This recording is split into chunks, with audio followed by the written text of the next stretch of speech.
से सब काम हो रहा है। करती हो तुम कन्हैया, करती हो तुम कन्हैया, मेरा नाम हो रहा है। मेरा आपकी कृपा से सब काम हो रहा है।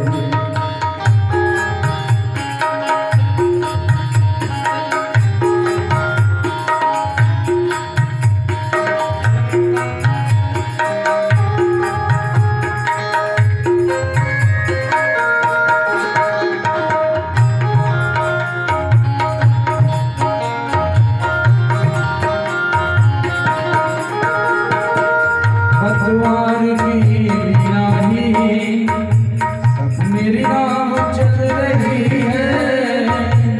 पतवार के बिनाही मेरी नाव चल रही है।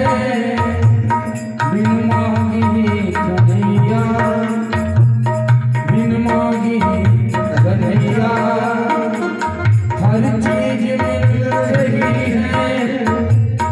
बिन मांगी कन्हैया, हर चीज मिल रही है। ओ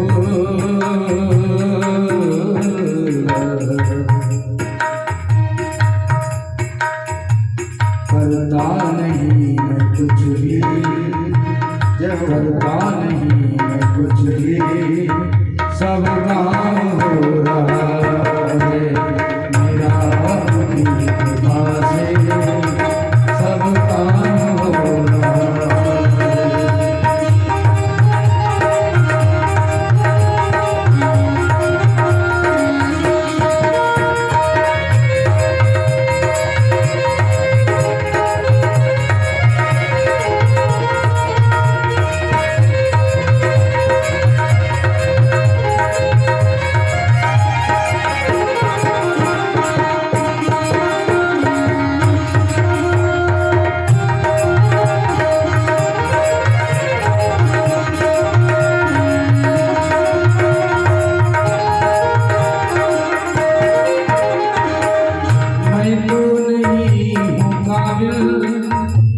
तेरा पार कैसे पाऊं, मैं तो नहीं हूँ काबिल। तेरा पार कैसे पाऊं कन्हैया, मेरे प्यारे, मेरे प्यारे।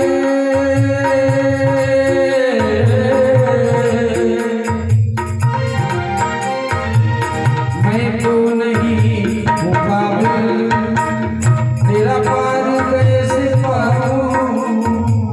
टूटी हुई पानी से गुणगान कैसे गाऊं।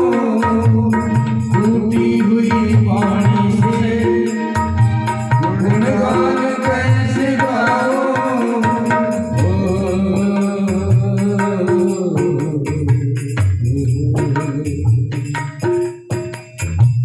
तेरी ही प्रेरणा से, तेरी ही प्रेरणा से ये कमाल हो रहा है। तेरी ही प्रेरणा से ये कमाल हो रहा है। करते हो बंसी वाले, करते हो तुम कन्हैया, मेरा नाम हो रहा है। मेरा आपकी कृपा से सब काम हो रहा है।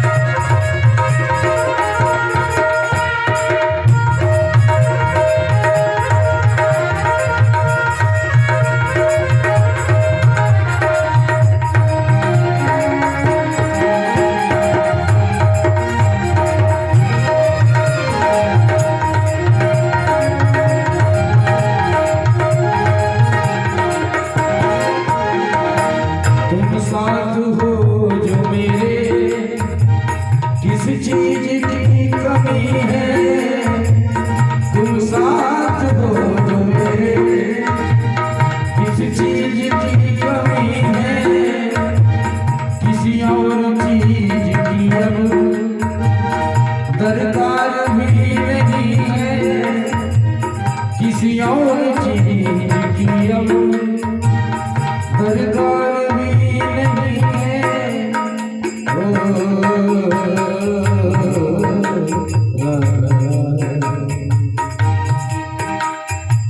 तेरे साथ से गुलाम अब, तेरे साथ से गुलाम अब गुलाम हो रहा है, तेरे साथ से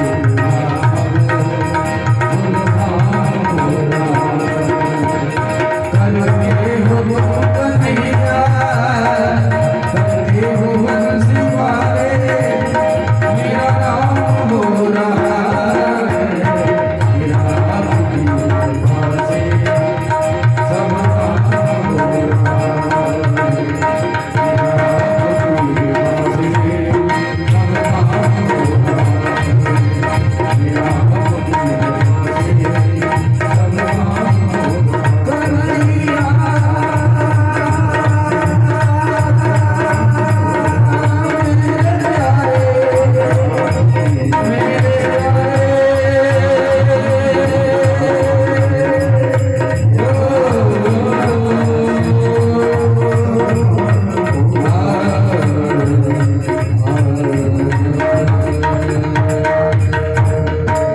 श्रीमद्भागवत महापुराण की जय।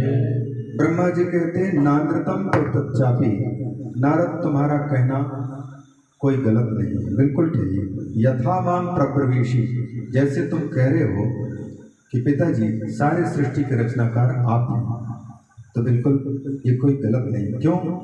अभिज्ञाय परम मत्ता एतावत्तम यतोहि में, जब तक मुझसे श्रेष्ठ जो सब कुछ कर रहा है वहां तक बुद्धि नहीं पहुंची है, तब तक प्रत्येक व्यक्ति को लगता है कि ये सब कुछ मैं कर रहा हूं, ब्रह्मा जी कर रहे हैं। लेकिन करने वाला अपने आप को छिपा करके रखा है, यही उसकी भगवत्ता है, बीच में माया को लगा रखी है। जो करता है वो बिल्कुल अकर्ता बन करके छिपा पड़ा हुआ है, और जो नहीं करने वाला है केवल निमित्त बना हुआ है। निमित्त मात्रम भव सव्यसाचिन, अर्जुन को निमित्त बना करके महाभारत खेल खेला भगवान ने। सब कुछ खेल तो भगवान ने किया, लेकिन यश मिल गया अर्जुन को, पांचों पांडवों को मिल गया। उसी प्रकार से ब्रह्मा जी कहते हैं सब कुछ उनका किया कराया, मैं तो केवल निमित्त मात्र बना हूँ, मेरा नाम हो रहा है, बाकी उसने किया है। उन्हीं के द्वारा प्रकाशित को मैं प्रकाशित कर रहा हूँ। ये न स्वरोचिषा विश्वम रोचितम रोचयाम्य हम, जिनके द्वारा संपूर्ण विश्व प्रकाशित है उसको मैं प्रकाशित करने वाला दिख रहा हूँ, ये उनकी माया है। यह कहकर के भगवान के जो सृष्टि के जो मूल तत्व है, जिसको माया, प्रधान, प्रकृति, अज्ञान आदि शब्दों से कहा जाता है, और उनके सत्वगुण, रजोगुण, तमोगुण, फिर इनसे उत्पन्न प्रक्रिया कैसे चलती है, उन सारी बातों को इसमें वेदांतिक प्रक्रिया से, सांख्य की प्रक्रिया से इसमें दर्शाया है। ये केवल दर्शन का विषय है। और इसको सुना करके यह भी बताया है कि भगवान ने कितने प्रकार से कौन कौन लीला करने के लिए क्या क्या अवतार धारण किया। तो पहले प्रथम स्कंद के तृतीय अध्याय में बता चुके हैं 22 अवतार, और यहाँ 24 अवतारों का वर्णन करने के साथ साथ में ये भी कहते हैं कि जितने ऋषि हैं, राजा हैं, पक्षियों में श्रेष्ठ हैं, नदियों में श्रेष्ठ हैं, वो सबके सब भगवान के ही रूप, भगवान ही इन रूपों में। भगवान की माया का वर्णन किया, और माया के साथ साथ में कहा इस माया के कारण व्यक्ति को भगवान का परिचय नहीं मिल पाता। भगवान की कृपा जिस पर होती है वो माया का अधिक्रमण कर पाता है, और उसको पता लगता है कि मैं जीव नहीं बल्कि मैं साक्षात ब्रह्म ही हूँ। इसके बाद फिर परीक्षित ने प्रश्नों की झड़ी लगा दिया है शुभदेव जी के सामने, और उन प्रश्नों का उत्तर देते हुए भगवान शुभदेव जी ने चतुश्लोकी भागवत का उपदेश किया। यद्यपि वो श्लोक 4 श्लोकों का, ये बहुत दार्शनिक स्तर पर है और बहुत समय लेता है, केवल अनुवाद करके मैं आगे निकलता हूँ। ब्रह्मा जी को सबसे पहले भगवान के नाभि कमल से प्रकट होने का अवसर मिला, तो कमल में विराजमान ब्रह्मा जी ने चारों ओर मुख घुमाया, देखा चारों दिशा में उसके मुख हुए, बाद में ऊपर की ओर देखा, 5वां मुख हो गया। शिव पुराण के अनुसार उस मुख को फिर उड़ा दिया गया, क्योंकि प्रतिष्ठा पाने के लिए झूठ बोला। तो 4 मुख घुमा करके देखा, तो वो देखते हैं कि चारों ओर केवल जल ही जल है, और उस जल के मध्य में ये कमल का फूल। तो ब्रह्मा जी को लगा कि मैं यहाँ कैसे आया हूँ, मुझे किसने जन्म दिया। बहुत समय तक विचार करते रहे, प्रश्न का उत्तर नहीं मिला, तो उनको बहुत एकाग्र होने पर ये विचार आया, हो सकता है जिस कमल पर मैं बैठा हूँ, ये कमल जहाँ से आ रहा होगा वहीं मेरे को जन्म देने वाला कोई होगा। तो कमल नाल के अंदर से प्रवेश किया अंदर। भागवत में लिखते हैं 100 साल तक उसने भ्रमण किया अंदर अपने मूल को खोजने के लिए, लेकिन ब्रह्मा जी को ठीक उसी प्रकार अपने जन्मदाता का पता ना लगा जैसे हमारे शरीर में विज्ञान के छात्रों को पता होगा रक्त कणिकाएं, उन रक्त कणिकाओं में छोटे छोटे जीव की भांति घूमने फिरने वाले, उनमें से हर एक के दायरे हैं। कोई यहाँ से यहाँ तक घूमने वाला, कोई मस्तिष्क में घूमने वाला, ब्लड में रहने वाले। उनमें से कोई एक रक्त कणिका कहे कि मुझे जन्म देने वाला कौन है, उसका मैं पता लगाऊं, तो पूरे इस ब्रह्मांड में घूमता फिरता रह जाएगा, लेकिन उसको पता नहीं लगेगा कि मेरा जन्मदाता कौन है। और उनकी संख्या कितनी है भैया, हमको विज्ञान का उतना आगे की पढ़ाई नहीं है, बायोलॉजी साइंस लेकर के पढ़ रहे थे, लेकिन कितने हो सकते हैं, कितने सेल्स हो सकते हैं, और कितने वो जो रक्त कणिकाएं, श्वेत कणिकाएं होती हैं, उनका उतना याद नहीं है। लेकिन उनमें छोटी छोटी चेतना को लेकर के घूम फिर रहे हैं, और उनमें से प्रत्येक में हमारे इस ब्रह्मांड का पूरा रूप छिपा पड़ा हुआ है। वही जब मिलकर के शुक्राणु का रज का रूप धारण करते हैं, तो हमारे इस रूप को प्रकट कर देते हैं। अगर वो चाहें कि इस ब्रह्मांड के बारे में और इसको चलाने वाले के बारे में पता लगाने के लिए घूमें, तो उनको पता लगाना मुश्किल है। उसी प्रकार से इस ब्रह्मांड में ब्रह्मा जी को हो चाहे हम लोग, उसको चाहेंगे कि हमारे इन आँखों से दिखाई दें। वेद मंत्र कहते हैं वो आँख का विषय नहीं है, कान का विषय नहीं है। यन मनसा न मनते ये ना हो मनोमतम तदेव ब्रह्मत्वम विद्धि नेतम यदिदम उपासते। मन की चिंतन से परे है वो निर्गुण निराकार परमात्मा, और सगुण साकार रूप धारण करके ये दृश्य प्रपंच के रूप में है। तो वो घूमा, ब्रह्मा जी घूमे, लेकिन पता नहीं लगा, तो हार मान करके और पुनः कमल के कोष में आया। बहुत लंबे समय तक बैठ करके चिंतन में डूब गए, विचारता रहा। चित्त जब थोड़ा सा शुद्ध हुआ, तो 2 शब्द, 2 अक्षर उनको सुनाई दिए। हिंदी के अक्षरों में से क ख ग घ के क्रम से माँ पर्यंत जो 25 वर्ण हैं, उनमें से पहले सुनाई दिया 16वां अक्षर। अब आप लोग गिन करके बताना कि 16वां अक्षर कौन सा हो सकता है। और 21वां अक्षर थोड़ी देर के बाद सुनाई दिया। अब बताइए कौन सा शब्द होगा। पहले 16वां अक्षर सुनने को मिला उसको, कौन सा है? ता। क्योंकि का खा गा घा गा 5, चा छा जा झा ढा, चा छा जा झा 5, ये 10 हो गए, टा ठा डा ढा है, ये 5 पे 15 हो गए। इसके बाद तवर्ग आता है, तथा दधना का, तो ता हुआ। तो ता शब्द आकाश में सुनाई दिया उनको। इसके बाद फिर कुछ समय बीता तो पा सुनाई दी, 21वां अक्षर। तो ब्रह्मा जी को लगा कि ये कह रहा है कि और तपो, तप करके अपने मस्तिष्क को, विचार को, बुद्धि को शुद्ध करो। तो फिर तपस्या की। जब उनका चित्त पूरी तरह से शुद्ध हुआ, तो उनको ये दिखने लग गया कि मैं वैकुंठ में लक्ष्मी आदि सुंदर देवियां विचरण कर रही हैं, यहाँ सुख ही सुख है। और सामने देखते हैं कि चतुर्भुज भगवान विष्णु नजर आ रहे हैं। तो उन्होंने उन्हीं को प्रणाम किया। प्रणाम किया तो उसने, भगवान विष्णु ने कहा, नारायण ने कहा, ब्रह्मन तुम्हारी तपस्या से खुश होकर के मैं ये दृश्य दिखा रहा हूँ, तुम्हारा चित्त शुद्ध हुआ है। लेकिन यदि तुम मानोगे कि मेरी तपस्या फलीभूत हुई, मेरी तपस्या के कारण भगवान का दर्शन हुआ, तो तुम खतरे से खाली नहीं, खतरे से बाहर नहीं आ सकते। इसलिए ये जो तुमको तपस्या करने की बुद्धि आई, ये किसने दिया, उसको पकड़ना, तो तुम्हारी तपस्या तुमको अभिमान नहीं देगी। नहीं तो मैं तपस्या किया, इस कारण से मैं तपस्या में सफल होकर के भगवान का दर्शन कर पाया, यह अभिमान तुमको पतित करेगा। ये मेरी कृपा थी, और ये जो तप सुनाया ये भी, और उसके अनुसार तुमने तप किया। इस कारण से यद्यपि मैं तुमको प्रेरित किया, तप किए, और उसके अनुसार मैंने तुमको दर्शन दिया। अब मैं पूछना चाहता हूँ कि तुमने तप क्यों किया, किस लिए किया?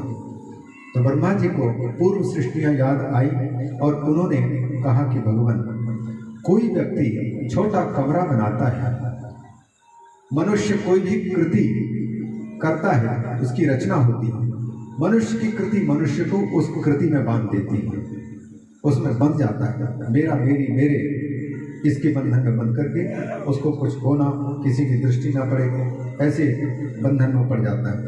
ब्रह्मा जी कहते हैं, जब एक छोटे इंसान की स्थिति है और मैं आपकी प्रेरणा से एको हम बहुश्याम इस संकल्पना के अनुसार सृष्टि रचना करना चाहता हूँ, तो मेरी सृष्टि भी कहीं मुझे बांध न ले। अतः सृष्टि कर्म में प्रवृत्त होने के पहले आप कोई ऐसा मंत्र बता दीजिए जिसके बल पर मेरी कृति मुझे मनुष्य को जैसे मनुष्य की कृति बांध लेती है, उस प्रकार से मुझे बांधने न पाए। तब भगवान ने कृपा करके ये 4 मंत्र दिया, 4 श्लोक, जो कुछ श्लोक है, और कहा कि ब्रह्मा, इनका नित्य चिंतन करते रहोगे तो तुम्हारी रचना, तुम्हारी सृष्टि, तुम्हारी कृति तुमको बंधन में डाल नहीं सकेगी। कौन से हैं? और इन चारों में क्रमशः है जीव, जगत, जगदीश, माया। ये दर्शन की निचोड़ है। दर्शन इन्हीं का विचार प्रस्तुत करते हैं। जीव क्या है, जगत किसको कहते हैं, माया कौन है, और जगदीश कौन है। दर्शन के एक 4 विषय हैं। कोई भी निचोड़ आएगा, विचार की गहराई में पहुंचेगा, तो जगत का मूल कौन है, जगदीश के तक पहुंचेगा। तो जगदीश है तो जगदीश कहलाने के लिए जगत चाहिए। तो जगत कहाँ से आया, कैसे आया, और फिर इस जगत में ये तीसरा कौन आया जो जीव कहला रहा है, खामोखा दुखी हो रहा है, परेशान हो रहा है, उसकी मुक्ति के लिए नाना उपाय करने पड़ रहे हैं। और फिर इन तीनों को रख कर के खेल खेलने वाली जादूगरनी, वो माया कौन है। ये 4 की जिज्ञासा, हमेशा इन प्रश्नों के उत्तर ढूंढते रहने वाला व्यक्ति जगत में फंसेगा नहीं, संसार में रहते हुए भी संसार में फंसेगा नहीं, और इतना आसान नहीं है, नहीं तो इतना जल्दी मुक्ति की बात कहते हैं। भगवान का चिंतन, जगदीश का चिंतन। भगवान कहते हैं ब्रह्मा जी से, ये सोचना, अहमेव आसमेवाग्रे नान्यद यत् सदसत् परम, ये विचारना ब्रह्मा कि सबसे पहले मैं था जब कुछ नहीं था। श्री कौन सा ऋग्वेद का नासदीय सूक्त है। नासदीय सूक्त में तो जो पंडित जवाहरलाल नेहरू के नाम पर कौन सा डिस्कवरी ऑफ इंडिया बनाया गया, उसमें सबसे पहले जो उन्होंने भारत की खोज नाम से किया, उसका अनुवाद उसमें आता है। ना कुछ था, ना सत था, ना असत था, ऐसा करके नासदीय सूक्त था। बिल्कुल नासदीय सूक्त के मूल को यहाँ भगवान कहते हैं कि पहले कुछ नहीं था, लेकिन कुछ नहीं था का ज्ञान करने वाला केवल मैं था, मेरे अतिरिक्त कुछ नहीं था। अहम एव आसम एव, केवल मैं था और केवल था, कुछ नहीं कर रहा था। अहम एव आसम एवाग्रे नान्यत यत् सदसत् परम, कार्य और कारण, सत और असत कुछ नहीं था। जैसे कुंडल बनने के पहले केवल सोना मात्र रहता, वैसे ही सृष्टि रचना के पहले कुछ नहीं, इस सृष्टि के पहले केवल एक तत्व रहता है, और वही तत्व सृष्टि काल में भी, और बाद में ये सृष्टि विलय को प्राप्त हो जाएगी, तब भी अंत में वही बचा रहेगा। जहाँ ये सृष्टि है वहाँ मैं हूँ, और जहाँ ये सृष्टि नहीं है, जहाँ पर मनुष्य की बुद्धि नहीं पहुँचने के कारण कह देता है कि वहाँ भगवान नहीं है, वहाँ जीवन नहीं है, ये कह देता है। लेकिन यह अखिल ब्रह्मांड मेरा शरीर, इसमें हर जगह जीवन है। हमारी बुद्धि नहीं पहुंचने के कारण उस जगह में जीवन नहीं प्राप्त कर पाते, और वहाँ के अनुकूल जब शरीर की प्राप्ति होती है, स्वर्गलोक के अनुकूल देव शरीर और फिर यम यातना भोगने के लिए यातना में शरीर अलग अलग, तब उन नरकों की अनुभूति होती है। और प्रत्येक में अनुभव करने के लिए जो सूक्ष्म शरीर है वो चाहिए। तो जीवन सब जगह में है, क्योंकि चेतन तत्व जहाँ हमारी बुद्धि पहुँच रही है वहाँ तो विराजमान है ही, हमारी बुद्धि से परे भी वही है। उस मूल को सूक्ष्म से सूक्ष्म रूप में भी देखते हुए महतो महियान के रूप में चिंतन में जब लाते रहोगे, तब तुम्हारा मेरी ये कृति है ये भावना नहीं आएगी। तुमको लगेगा कि मैं तो कुछ नहीं कर रहा हूँ, मैं केवल भ्रम में पड़ा हूँ। उसी प्रकार ये तो जगदीश का चिंतन, इसी के साथ साथ में जगत के चिंतन में कह दिया, जैसे यथा महांति भूतानि भूतेषु उच्चवचेश्वर प्रविष्टानि अप्रविष्टानि तथा तेषु न तेषु हम। घड़ा बनाता है कुम्हार, लाता है मिट्टी, मिट्टी से घड़ा बनाया। अब मिट्टी घड़े में समा गया है, घड़ा मिट्टी है और मिट्टी घड़ा है। वैसे ही ये पृथ्वी जल तेज वायु आकाश जिस परमात्मा से उत्पन्न होते हैं वही परमात्मा इनके अंतर में समाया हुआ है। और समाया कैसे हुए? जैसे मिट्टी का घड़े में समाना। बताइए, घड़ा बनने के बाद मिट्टी प्रवेश की है घड़े में, कि मिट्टी के रहते रहते ही घड़ा तैयार हुआ है? बिल्कुल वैसे ही भगवान स्वयं इन पृथ्वी जल तेज वायु आकाश के रूप में अपने आप को व्यक्त कर रखे हैं और हमारी दृष्टि से इनके अंदर प्रवेश किए हैं। फिर इन पंच तत्वों से जो भी शरीर निर्मित है उनमें भी वही समाये हुए हैं, लेकिन हमको लगता है कि प्रवेश किए हुए हैं। प्रवेश के पहले, इसके बनने के पहले हम लोग तो मकान बना लेते, इसके बाद गृह प्रवेश करते हैं। लेकिन सृष्टि रचना में सृष्टिकार स्वयं अपने आप में सारी सृष्टि कर रही है, उनसे बाहर कोई सृष्टि नहीं है, उनमें ही सारे का सारा कल्पित है। तो इस प्रकार से इस जगत का चिंतन जब करना है तो यथा महांति भूतानि भूतेषु उच्चवचेश्वर, जैसे छोटे बड़े भौतिक चीजों में पंचभूत समाये हुए हैं, उसी प्रकार से इन पंचभूतों से और पांच भौतिक चीजों से जो जो निर्मित दिखाई दे रहा है उनमें मैं ही मैं समाया हुआ हूँ, लेकिन उनमें मैं नहीं हूँ, मैं उनसे अलग भी हूँ। जैसे सोने के बने हुए कुंडल कंगन में सोना है, लेकिन केवल कुंडल कंगन में ही सोना नहीं है, उसके अतिरिक्त भी सोना है। इस प्रकार से जगत का चिंतन करने को। तीसरा, माया का चिंतन। माया कैसे? जो है उसको देखने न दे और जो नहीं है उसको दिखाए, उसका नाम माया है। बताइए, यहाँ पर सबके सब बैठे हुए हैं, सब लोग मानते हैं पुरुष मनुष्य हूँ। किसी को अगर कहते हैं कि तुम मनुष्य नहीं हो तो डंडा उठा लेगा, तो हमको मनुष्य नहीं समझते हो, जानवर समझते हो। और सच बात यही है कि मनुष्यत्व का हम पर केवल आरोप हुआ है, इस आकार को नाम दिया गया है। और इस मनुष्य के आरोप होने के साथ साथ में किसी को स्त्री नाम दे दिया गया, किसी को पुरुष नाम दे दिया गया। ये सारे के सारे आरोपित होते जा रहे हैं।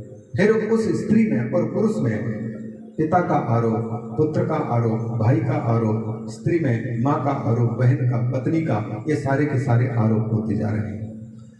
अब ये जिसमें आरोपित हैं उसको तो कोई नहीं देख रहा है, आरोपित वस्तु को सब लोग देख रहे हैं। ये मेरा भाई है, ये मेरा बेटा है, मेरा चाचा है, मेरे पिता है, इनको तो हम जान रहे हैं, लेकिन पिता कहलाने वाला जो मूल तत्व है उस पर किसी का ध्यान नहीं जा रहा है। वो एक ही तत्व पर, तो जो है उसको तो देखने ना दे, और जो नहीं है 100 साल पहले नहीं, बाद में भी नहीं, ये शरीर, शरीर के नाते रिश्ते, ये जो नहीं रहने वाले हैं, शाश्वत नहीं है, टेम्परेरी है, उनको माया दिखा रही है और ऐसे दिखा रही कि यही सच है। और इसीलिए इनके पीछे हर जीव, हर केवल इस शरीर तक, बाहर के स्थूल शरीर तक ही अपनी बुद्धि को टिकाए रखा है। इसके मूल में जिसकी सत्ता से ये सत्ता पा रही है, तनु, शरीर, उस पर दृष्टि नहीं जा रही। ये कौन खेल खेल रही है? माया, जादूगर। तुलसीदास जी कहते हैं, मैं और मोर तोड़ते माया, जिह बस कीने जीव न काया। बस ये मेरी पत्नी, ये मेरे माता, ये मेरे भाई, ये मेरी जमीन, ये मेरा कार, ये बंगला, ये ममता, मैं और मोर, तू और तोड़, ये माया बना करके रखे। इसका बार बार विचार करना चाहिए, तब जाकर के इससे अलग होने का भाव आता है। चौथी चीज है जीव। जीव के लिए कह दिया बस इतना ही जानने की जरूरत है। जीव जगत जगदीश माया, एतावदेव जिज्ञास्यं तत्व जिज्ञासुनात्मना। जो परमात्म तत्व को जानना चाहता है, मात्र इतने ही की गहराई जीवन भर, चाहे वह दर्शनों के माध्यम से हो, चाहे साधना के माध्यम से हो, चाहे सत्संग के माध्यम से हो, इन्हीं को विचार करने की बात आवश्यकता है, जिसमें अंत में ये पाएंगे अन्वय व्यतिरेकाभ्याम यत्स्यात् सर्वत्र सर्वदा। उसके होने से है ये सच है, लेकिन उसके नहीं होने पर नहीं है ये गलत हो जाएगा, क्योंकि उसको नहीं है नहीं कह सकते। तो अन्वय और व्यतिरेक से हमको केवल इतना मालूम पड़े कि किसी की सत्ता है, उसकी सत्ता से हमारी सत्ता बनी हुई है, और हमारी सत्ता नहीं रहने पर भी वो सत्ता रहती है। बस इतना ही तत्व को जानने की जरूरत है। चतुश्लोकी भागवत है, इसी का विस्तार ये श्रीमद् भागवत है। इसको नारायण को दिया भगवान ने, वो नारायण ने ब्रह्मा जी को दिया, ब्रह्मा जी ने नारद जी को दिया, नारद जी को दिया तो थोड़ा विस्तार से सुनाया। जो 24 अवतारों की चर्चा की है, इसको सुनाने के बाद में नारद जी को ब्रह्मा जी कहते हैं कि अब इसको हमने तो तुमको विस्तार से सुनाया, हमको तो नारायण ने केवल 4 श्लोकों में सुनाया था, लेकिन हमने को उसको व्यास करके सुनाया विस्तार से। अब तुम भी किसी को सुनाना तो एक बात का ध्यान रखना, यथा हरौ भगवती, जिस प्रकार से भी श्रोता का चित्त भगवान में टिकने लग जाए, यही ख्याल रख करके सुनाना। या तो चित्त में ठाकुर को बिठा देना, या श्रोता के चित्त को ठाकुर में बिठा देना, और उनको बिठाते समय माया के वर्णन को छोड़ना, क्योंकि माया का वर्णन ही मायापति को दर्शाता है। हमारे अस्तित्व का पता तब लगता है जब कोई हमारे मकान को देखता है, हमारी गाड़ी को देखता है, हमारे परिवार को देखता है, हमारे कहलाने वाली जितनी चीजें हैं उनको देख करके हमारा परिचय प्राप्त होता है। अरे कितना बड़ा इंसान, कितना बड़ा इंसान व्यक्ति है। उसी प्रकार से माया जितनी चीजों को निर्मित कर रखी है, माया के स्वरूप का जब वर्णन किया जाता है तो उसकी कृपा से भगवान की कृपा बरसती है उस पर। मायात्मा न मोह्यति, वह व्यक्ति माया से मुक्त नहीं होता। ये 2 मंत्र उनको दिया, माया का वर्णन और मायापति का वर्णन करना। तो इस हिसाब से करना कि श्रोता के चित्त में तुम्हारा एकमात्र ध्येय होना चाहिए कि उसके हृदय में बैठे हुए ठाकुर को याद करने लग जाए, अथवा उसका चित्त स्वयं उस ठाकुर में लग जाए अपने आप। यह कह करके उनको और भागवत का उपदेश दिया। सुखदेव जी कहते हैं उसी भागवत को विस्तार से नारद जी ने मेरे पिता व्यास जी को सुनाया था, और व्यास जी ने कृपा करके मुझे सुनाया था, और मुझ तक पहुँचते पहुँचते मुझको यह महसूस हुआ कि श्रीमद् भागवत में हमारे पिता वेद व्यास जी ने तो कहा था कि साधन और साध्य का वर्णन, 2 चीज़ों का वर्णन किया, धर्म और धर्म से प्राप्त होने वाले परमात्मा का। लेकिन इतना विस्तार लेकर के जब मुझ तक पहुँचा तो हमको मालूम पड़ा कि इसमें 10 चीज़ों का वर्णन है। वो कौन कौन? सृष्टि, अत्र सर्गो विसर्गश्च स्थानम पोषणम ऊतयः मनमंतर ईशानुकथा निरोधो मुक्तिराश्रयः। क्रमशः सृष्टि के मूल में कौन तत्व है, फिर सृष्टिकार ब्रह्मा ने किस प्रकार से सृष्टि की, ये दूसरी बात। तीसरी बात, ये टिका किसके बल पर है, स्थान लीला। चौथी, इसकी पुष्टि लीला, भगवान के अनुग्रह का वर्णन। फिर ऊती लीला, वासनाएं 3 प्रकार की, सद्वासना, असद्वासना और मिश्र वासना। सद्वासना के बल पर आप टिके पड़े हुए सुन रहे हैं, असत वासना जब आती है कि छोड़ो, कितनी बार होते रहते ऐसी बातें, तो इसको मन नहीं लगेगा, भागेगा। जहाँ जहाँ हमारी वासना है वहाँ वहाँ जाएगा। मिश्र वासना मनुष्य की होती है। कभी मनुष्य धार्मिक हो जाता है, कभी खूंखार रूप धारण कर लेता है। इन तीनों वासनाओं की कथा उति लीला कहलाती, सप्तम स्कंध है। और मनवंतरों की लीला 14 मनवों की कथाएं हैं। और इसके बाद ये ईशानो कथा, राजाओं की वंश परंपरा की कथा, नवम स्कंद। दशम स्कंद विरोध लीला, 11वां स्कंद मुक्ति कथा, 12वें स्कंद आश्रय कथा, तीसरे स्कंद से लेकर के 12वें तक ये 10 चीजों का वर्णन क्रमशः एक एक स्कंद में है। तृतीय स्कंद में सृष्टि, चतुर्थ स्कंद में विसर्ग, पंचम स्कंद में स्थान लीला, छठवें स्कंद में भगवान के अनुग्रह पोषण जिसको कहते हैं, सप्तम स्कंद में ऊती लीला, वासनाओं की कथा, और अष्टम स्कंद में 14 मनुओं के समय पर भगवान के क्या क्या अवतार हुए उनकी कथा, नवम स्कंद में ईशानु कथा, जहाँ पर सूर्यवंश और चंद्रवंशी राजाओं की वंश परंपरा का कथा, और सभी राजाओं का वर्णन नहीं, जो लोग वर्णाश्रम धर्म का पालन करते हुए अंतिम में भगवान का भजन करते हुए सदगति प्राप्त की, उनकी कथा सुनाई। क्यों सुनाई? राजाओं की कथा ही क्यों सुनाई? क्योंकि श्रोता राजा है। श्रोता यदि रिक्शा चलाने वाला है तो रिक्शा चलाने वाले के स्तर की कथा सुनानी पड़ती है। श्रोता यदि राजा है तो फिर राजाओं की कथा सुना करके उनके उत्कर्ष का वर्णन करने से राजा को लगेगा कि मैं भी ऐसे बनूं और मैं भी उनकी तरह मुक्ति प्राप्त करूं। तो सूर्यवंशी राजाओं का, जिनमें कि रामचंद्र जी अवतारी पुरुष के रूप में प्रकट होते हैं, चंद्रवंशी राजाओं का वर्णन करते हैं, उसमें परशुराम जी को प्रकट करते हुए दिखाते हैं। दशम स्कंद में निरोध लीला, जिसमें कि भगवान श्री कृष्ण के बचपन से लेकर के और राज वैभव सुख तक 90 अध्यायों में भगवान की विस्तार से वर्णन, चित्त को निरोध करके रख देता है। 11वें में मुक्ति कथा है। जीव की मुक्ति के साथ साथ में भगवान कृष्ण भी जब पृथ्वी पर अवतार लेते हैं तो किस प्रकार से मुक्ति प्राप्त करते हैं, इसको दिखाया है। 12वें में आश्रय तत्व, जिसको वेदांत की शब्दावली में अधिष्ठान कहा जाता है।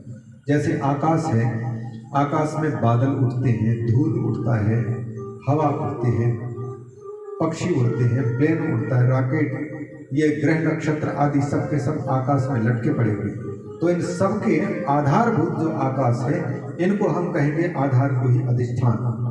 अधिष्ठान और आधार में केवल इतना अंतर है कि अधिष्ठान को हम देख नहीं सकते, आधार को, अधिकरण को हम देख सकते हैं। जैसे ये है, ये पात्र है, ये चौकी के ऊपर में रख दिया, तो चौकी को जिस चौकी में रखे हैं इसको कहेंगे अधिकरण और आधार।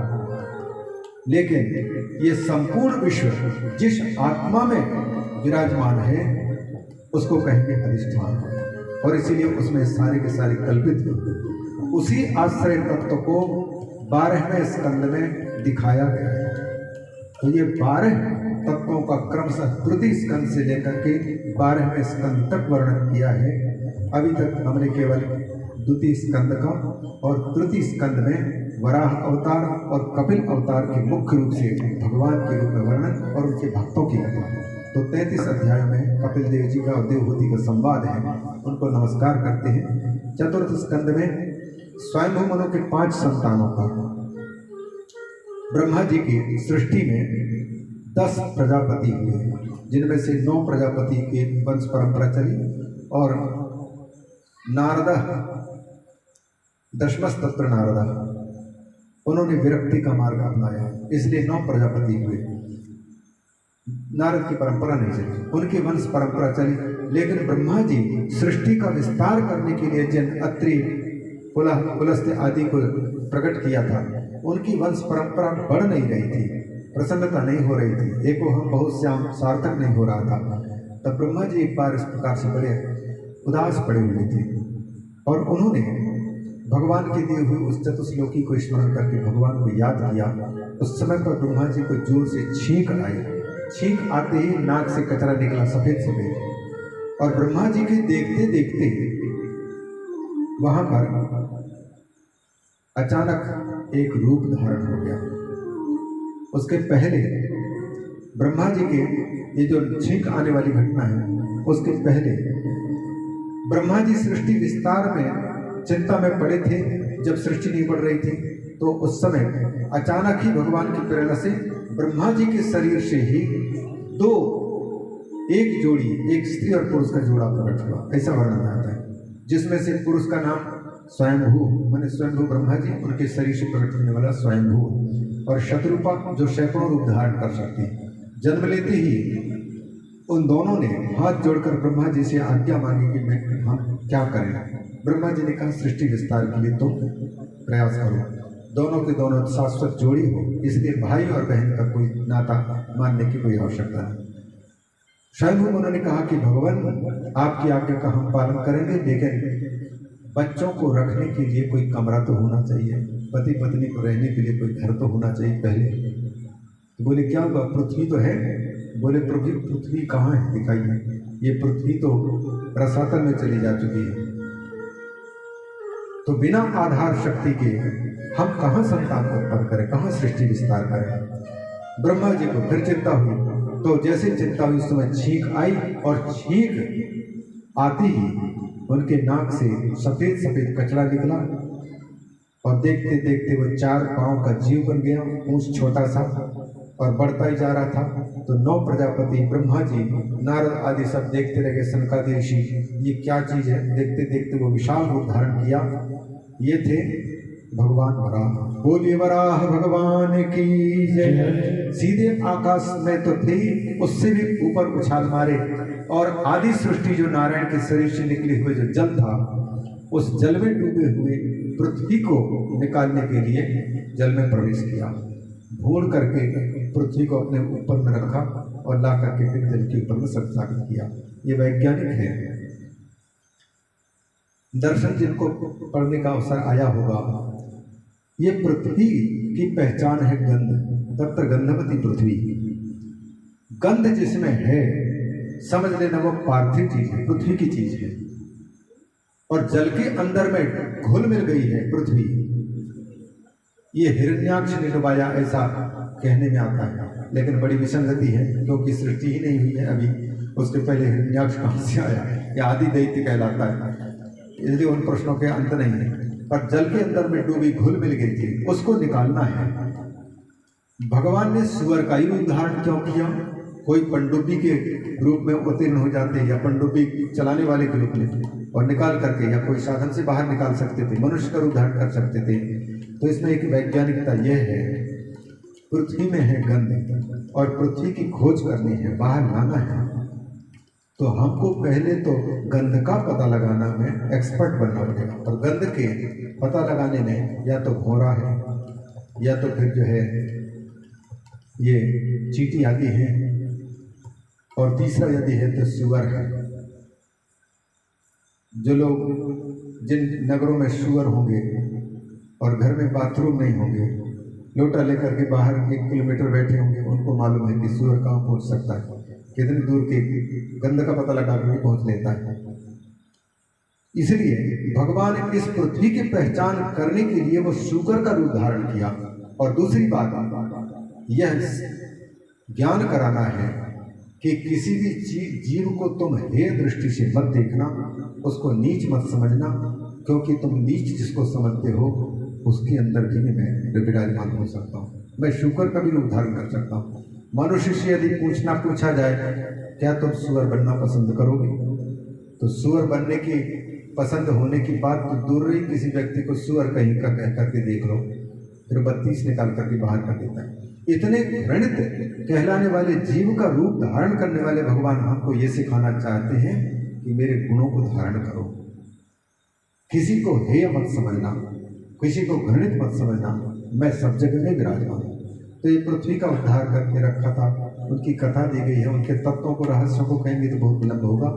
भगवान कपिल का जो अवतार हुआ है वो सांख्य शास्त्र की स्थापना के लिए हुआ है। और भगवती देवहूति जो कि स्वयंभू, मनु और शत्रुपा के 5 संतानों में से देवहूति मझली कन्या है। 3 कन्याएं हुई थी, आकुति, देवहूति, प्रसूति, और 2 बेटे हुए, प्रियव्रत और उत्तानपाद। तो सबसे पहले इनमें से मझली बिटिया जो देवहूति है उनकी कथा तृतीय स्कंद में सुनाई, क्योंकि उनके कोख से भगवान कपिल का रूप धारण किया और प्रकट होकर के सांख्य शास्त्र का उपदेश किया। लगभग 13 अध्यायों में वो पूरा का पूरा है। इसके बाद फिर चतुर्थ स्कंद जब शुरू होता है 31 अध्यायों वाला, तो वहां पर ये देवहूति और कर्दम ऋषि की जो 9 कन्याएं हुई, उन 9 कन्याओं की वंश परंपरा का पहले वर्णन किया। वो वंश परंपरा का वर्णन इसलिए क्योंकि दिखाना है भगवान के अवतारों को। तो रुचि नाम की प्रजापति की पत्नी जो आकृति थी, उनकी यहाँ यज्ञ भगवान के रूप में भगवान प्रकट हुए। उसी प्रकार से जो 9 कन्याओं में से अनसुईया थी, अनसुईया जो अत्रि को ब्याही थी, उनकी यहाँ पर भगवान क्रमशः दुर्वासा ऋषि, दत्तात्रेय और चंद्रमा के रूप में प्रकट होते हैं। ब्रह्मा विष्णु महेश मुख्य रूप से दत्तात्रेय और नर नारायण के रूप में धर्म के यहाँ पर भगवान प्रकट होते हैं, उनको दिखाना था।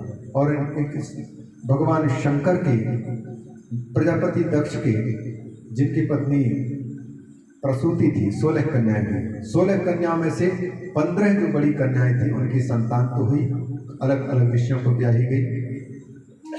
जो सबसे छोटी थी वो शंकर भगवान को ब्याही गई, उनकी कोई संतान नहीं हुई। इसलिए मैत्री ऋषि जो विदुर जी को कथा सुना रहे हैं,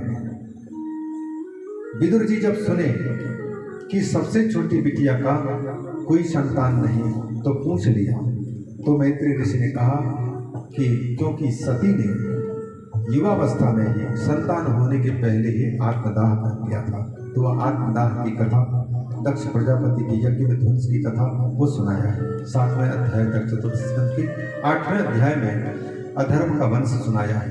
सनक सनंदन सनातन सनत कुमार देवर्षि नारद और आरुणि यति आदि जो ऊर्ध्वरेता ब्रह्मचारी हैं, इन्होंने गृहस्थ जीवन में प्रवेश नहीं किया। इसके बाद फिर स्वयंभू मनु के पुत्र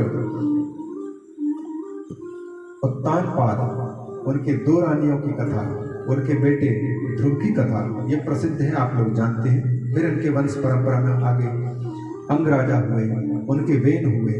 वेन के अंग के मंथन करने से एक पर्वतों में रहने वाले शमर जाति उसकी उत्पत्ति हुई, और उन्हीं से फिर भगवान स्वयं लक्ष्मी और नारायण महाराज पृथु और अर्ची के रूप में प्रकट हुए। तो महाराज पृथु का भी चरित्र विस्तार से सुनाया गया है, जिनमें पुरंजन उपाख्यान है। उन कथाओं को हम प्रणाम करते हैं। राजा प्राचीन बरही को पुरंजन उपाख्यान के माध्यम से नारद जी ने दिव्य अध्यात्म ज्ञान दिया है, और 10 प्रचेता पुत्र जो प्राचीन बरही के पुत्र थे, उनको तपस्या करते समय पर भगवान शिव का दर्शन, नारद जी का उपदेश, इनकी बात सुनाई है। और ये चतुर्थ स्कंद के बिल्कुल ऊपर की बात है, जिनको सुना करके मैत्री ऋषि ने विदुर जी को मैत्री भागवत सुनाया। पंचम स्कंद जो होता है महाराज प्रियव्रत के वंश की परंपरा कथा है। स्वयं के पुत्र प्रियव्रत, प्रियव्रत के पुत्र आग्नेत्र, आग्नेत्र के पुत्र नाभि, नाभि के पुत्र भगवान ऋषभदेव, ऋषभदेव जी के पुत्र महाराज भरत, जो 100 भाई थे, राजर्षि भरत का चरित्र। और इसके बाद फिर सब कुछ छोड़ करके कुलाश्रम में जाकर के उनकी तपस्या करते समय लास्ट में एक मृग पर मोह होने के कारण दूसरे जन्म में मृग भरत बने। इसके बाद फिर तीसरा जन्म जब हुआ तो आंगिरस गोत्र ब्राह्मण में, आंगिरस कुल में उनका जन्म हुआ, जिसमें वो जड़वत आचरण करते थे, सब कुछ जानते थे, फिर भी दुनिया में हमको फंसने का अवसर न आए। व्यक्ति जब उपयोगी होता है तो उपयोगी व्यक्ति का सब लोग उपयोग करते हैं, और फंसने का ज्यादा डर होता है। इसलिए जड़ भरत जानबूझ करके उनके पिताजी 4 महीने तक गायत्री मंत्र रटाते रहे, लेकिन गायत्री मंत्र का उच्चारण नहीं कर पाए, क्योंकि जानते थे गायत्री मंत्र को उच्चारण करेंगे कर्मकांड के पाठ होगा, कर्मकांड में हम पैसा भी कमाएंगे, लोग बुलाएंगे, और ऐसे ऐसे में जो समाज के, संसार के, व्यक्ति के प्रपंच में हम फंसेंगे। इससे अच्छा इनसे बिल्कुल किनारे हो जाओ। तो जानबूझ करके वो पढ़े नहीं, उनके भाइयों ने उनको घर से निकाला, भटकते रहे, फिर लाया।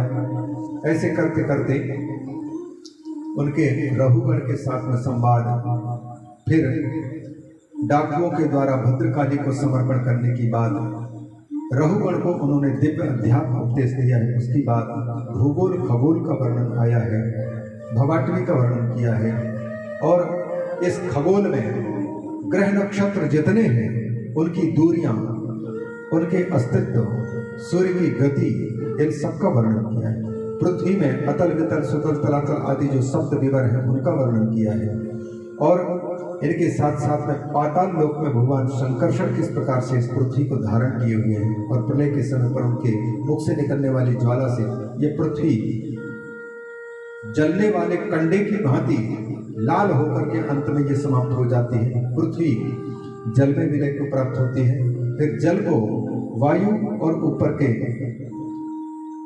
जो अग्नि है वो समाप्त कर देती है। तो पृथ्वी की सत्ता समाप्त, जल की सत्ता समाप्त, अग्नि की सत्ता समाप्त, वायु की सत्ता समाप्त, आकाश की सत्ता समाप्त, ऐसे करते करते अंत में केवल एक आत्म वस्तु रह जाती है। इस बात को दिखाया है। 26वां अध्याय जो 5वां अध्याय 5वें स्कंद का है, उसमें 28 प्रकार के नरकों का वर्णन किया है, जिनको सुनाने का एकमात्र उद्देश्य यह है कि व्यक्ति किस कर्म को करने से किस प्रकार के भोगों को भोगने के लिए कौन सा नरक प्राप्त होता है, ये बताना था।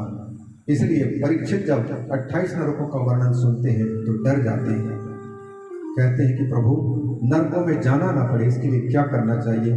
तब उन्होंने अजामिल के चरित्र सुना करके और यह बताया है कि पाप से बचना है तो फिर भगवान का नाम ही आश्रय है। नारायण नाम पुत्र का रखवा करके अजामिल का उद्धार किया है, ये 6वें स्कंद के पहले 3 अध्याय में। इसके बाद फिर ये जो प्राचीन बरही के जो 10 प्रचेता पुत्र हुए, उन 10 प्रचेता पुत्रों का एक पुत्र उत्पन्न हुआ जिसको प्राचेता दक्ष कहा गया। उनके यहाँ पर 10,000 हर्यश्व नाम के पुत्र, 1,000 शबलासु नाम के पुत्र और 60 कन्याएं। तो उन सबकी कथा मैं पहले कह चुका हूँ, हर्यश्व और शबलासु की।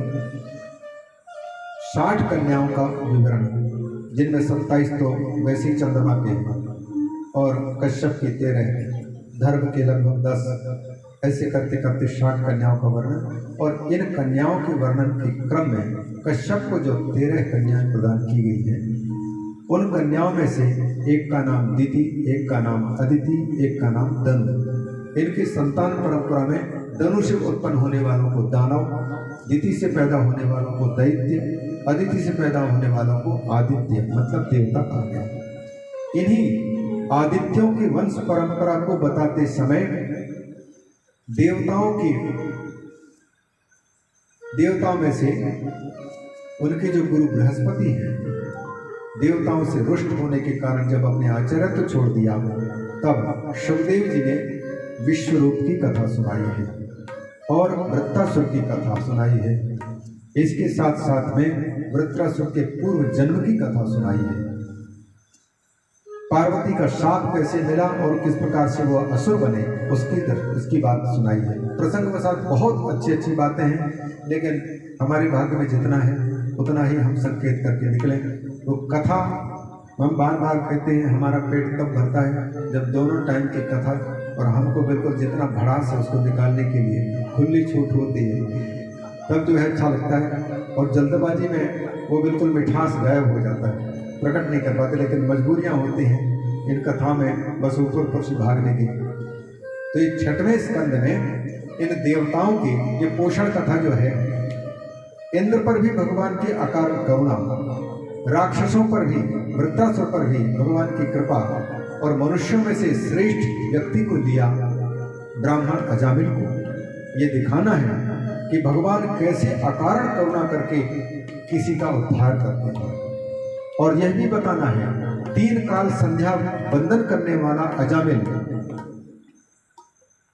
किस प्रकार से पतित होता है।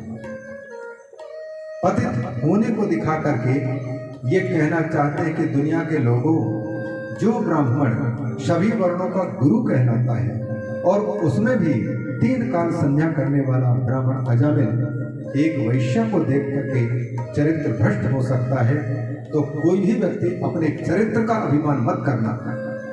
कि हमारा पतन नहीं हो सकता। जब अजामिल जैसा व्यक्ति पतित हो सकता है तो फिर हम किस खेत की बोली, इस बात को सिखाना है। दूसरी बात, फिर अजामिल पतित होकर के उसकी मुक्ति हुई तो यह बताना है कि अजामिल जैसे पतित व्यक्ति भी अगर मुक्त हो सकता है तो तुम घबराना नहीं। तुम चाहे कितना भी पतित हो, तुम भी अपने आप को उठा सकते हो। तो इन तीनों को उसी क्रम में फिर दिति के पुत्रों में से, यद्यपि दैत्य दिति के पुत्र होने के कारण, लेकिन बाद में वो देवता में मिल जाते हैं। 49 व्रतों की कथा है। 49 व्रत की कथा बताई है। ये 19 अध्याय 6वें स्कंद में है। 7वें स्कंद में 15 अध्याय जिनमें 3 लोगों की कथा। एक तो भक्त प्रवर प्रहलाद जी, दूसरे भक्त प्रवर प्रहलाद जी के पिता अत्यंत आतताई हिरण्यकशिपु, और अकारण करुणा वरुणालय भक्तवान कल्प करो भगवान नृसिंह की कथा। ये 3 की कथा है 10 अध्यायों में, जिसको आप लोग सुनते हैं। कभी जब और अवसर मिलेगा तो इनको स्पष्ट किया जा सकेगा। और 5 अध्यायों में 11, 12, 13, 14, 15 इनमें मनुष्य की पालन करने योग्य धर्म का निरूपण किया है। ये तो हुई 7वें स्कंद का ऊपर का दर्शन। 8वें स्कंद में 24 अध्याय हैं। इनमें से प्रथम अध्याय से लेकर के 24 अध्यायों तक अलग अलग कल्प में, एक कल्प में जो 14 मनु होते हैं तो कौन कौन मनु हुए और उन मनुओं के काल में भगवान ने कौन कौन से अवतार धारण करके क्या लीला की, यह बताने के लिए सबसे पहले स्वयंभू मनु की कथा, फिर स्वारोचिष मनु की कथा जो मार्कंडेय पुराण में स्वारोचिषयंतरि पूर्वम कहकर के आता है, स्वारोचिष। फिर तीसरे उत्तम मनु की कथा, फिर चौथे तामस मनु के काल में भगवान के अवतार की कथा। तामस मनु के काल में भगवान ने गजेंद्र का उद्धार किया, ग्राह का उद्धार किया। उसमें ये दिखाया कि भक्त का पांव पकड़ने वाले ग्राह को भगवान ने पहले उद्धार किया, बाद में अपने भक्त गजेंद्र को उद्धार किया। तो वहाँ लीला हरि अवतार। इसके बाद फिर 5वें में रैवत मनु के समय पर भगवान के अवतार की कथा। फिर 6वें चाक्षुष मनु में भगवान ने कौन सा अवतार धारण किया। 7वें वैवस्वत मनवंतर के काल में भगवान का क्या अवतार हुआ।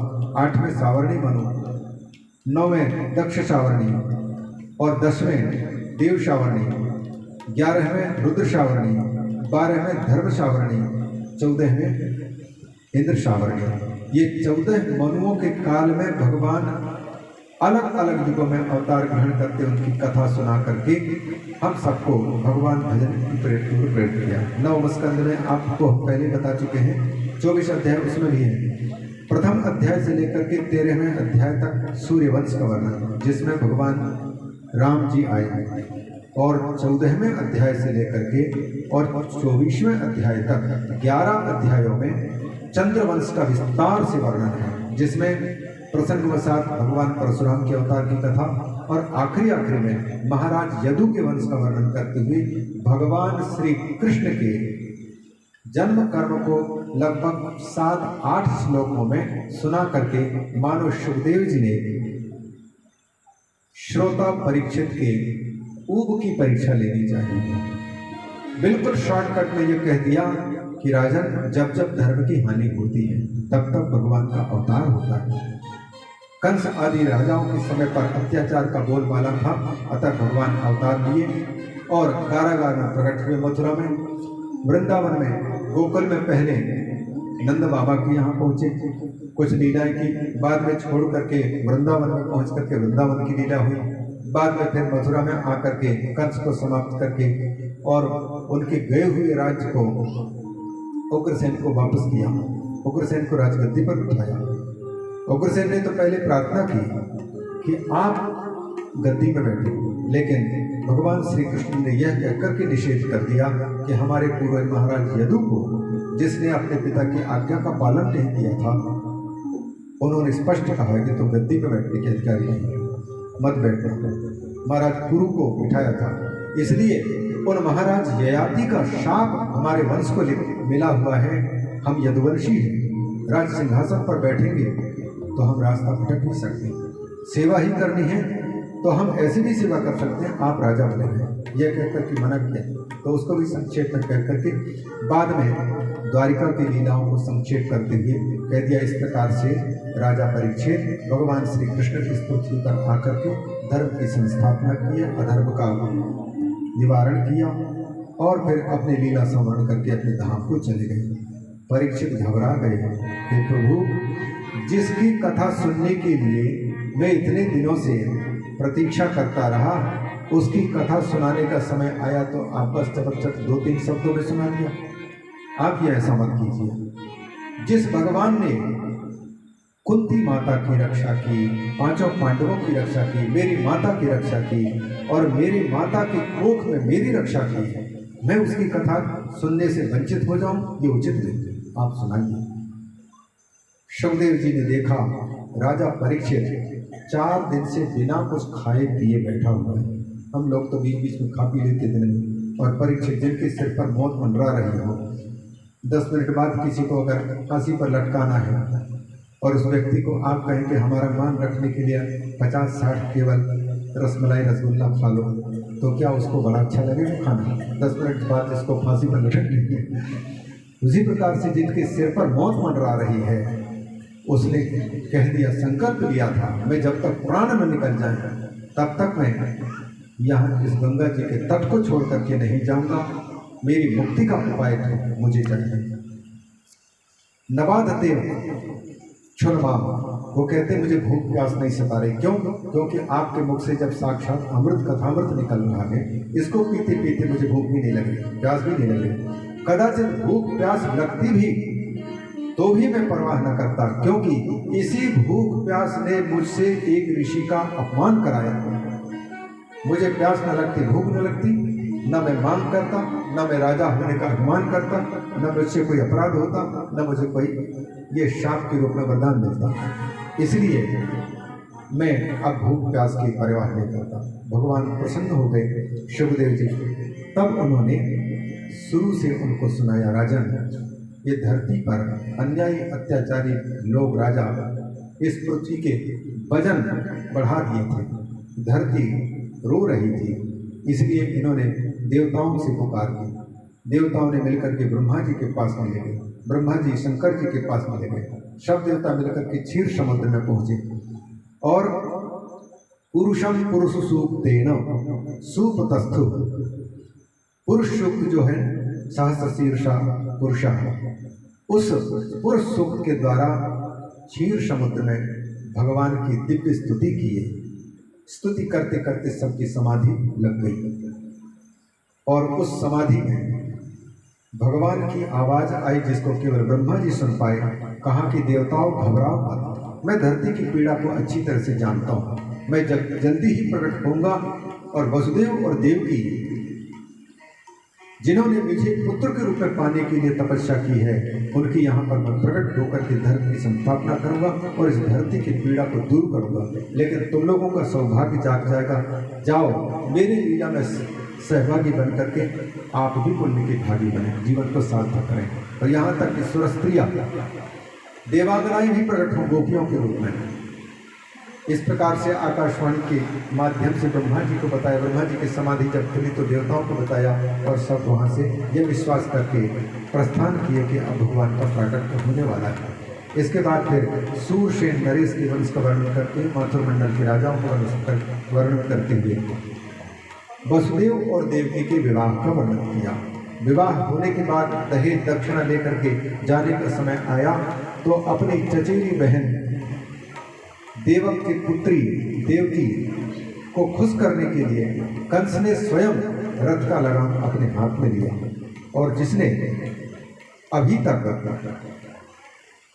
अन्याय अत्याचार से जीवन जिया है और प्रजा को त्रस्त कर रखा था, उसको जब इस प्रकार से दयालु कृपालु देखा देवताओं ने, तो देवताओं को लगा कि इस पापी को समाप्त जब तक नहीं कर पाएंगे हम, तब तक हमारे लिए जीवन का कांटा बना ही रहेगा। सब लोगों ने विचार करके आकाशवाणी के माध्यम से ऐसा भ्रम फैलाया।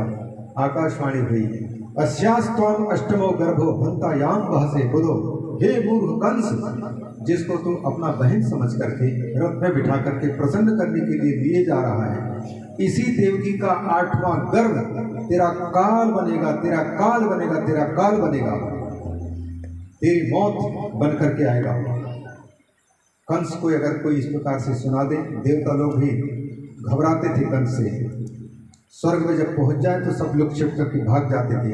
अगर कोई उनकी मृत्यु के समाचार दे तो उनके अभिमान और बढ़ जाता था कि ये मृत्यु का समाचार देने वाला कौन है। तो लगाम थामे थामे कंस ने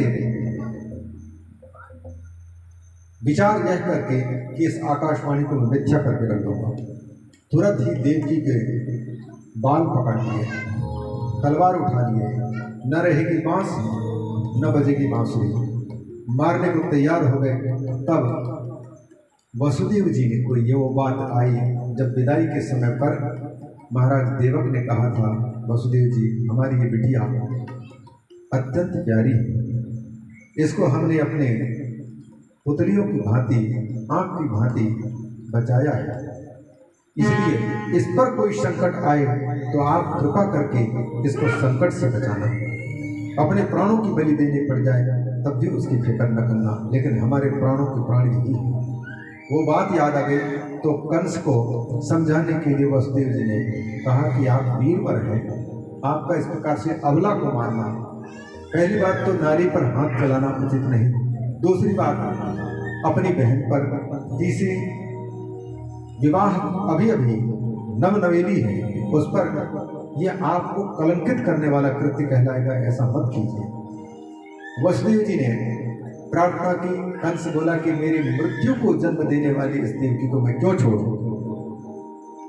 वसुदेव जी ने कहा कि आपको 8वें गर्भ से डर है, मैं वचन देता हूँ, मैंने जीवन में कभी झूठ नहीं बोला है, मैं 8वें गर्भ 8वें बालक को आपको समर्पित कर दूंगा, जिससे आपको मृत्यु की सूचना दी है आकाशवाणी में।